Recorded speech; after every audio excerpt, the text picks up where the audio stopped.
हम 9वीं कक्षाओं का पाठ्य पुस्तक आलोक भाग 1 के अंतर्गत पाठ नंग 1 का हिम्मत और जिंदगी पाठ आलोचना करेंगे। पाठ में जाने से पहले लेखक के बारे में जानना चाहिए। लेखक है रामधारी सिंह दिनकर। राष्ट्रकवि रामधारी सिंह दिनकर का जन्म बिहार प्रदेश के मुंगेर जिले के सिमरिया में 1908 में हुआ था। उन्होंने अपनी प्रारंभिक शिक्षा मुकामाघाट के हाई स्कूल व कॉलेज की पढ़ाई पटना कॉलेज से की। बाद में वे एक हाई स्कूल में पढ़ाने लगे। सन 1965 में भारत सरकार ने उन्हें हिंदी सलाहकार के पद पर नियुक्त किया। 1974 में आपका स्वर्गवास हुआ। दिनकर जी का गद्य और पद्य दोनों पर समान अधिकार था।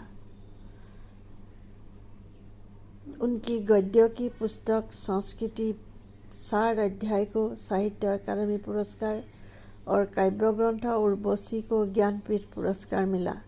राष्ट्रपति ने उन्हें पद्म भूषण से सम्मानित किया। उनकी प्रमुख कृतियाँ हैं मिट्टी की ओर, देश विदेश, उजली आग, भारत की सांस्कृतिक कहानी, रेती की फूल, रेणुका, कुरुक्षेत्र, हुंकार आदि।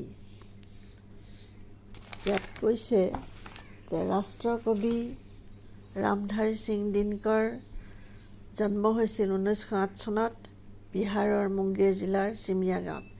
তেওঁ আৰম্ভণি শিক্ষা মোকামাঘাট হাইস্কুল, কলেজীয়া শিক্ষা পাটনা কলেজৰ পৰা লাভ কৰিছিল। পাছলৈ তেওঁ এখন হাইস্কুলত পাঠদান আৰম্ভ কৰিছিল। 1965 চনত তেওঁক ভাৰত চৰকাৰে পৰামৰ্শদাতা পদত নিযুক্ত কৰিছিল।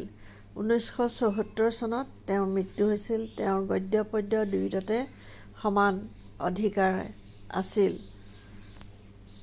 তেওঁৰ উল্লেখযোগ্য গ্ৰন্থাৱলীসমূহ হ'ল মিট্টি কি ওৰ,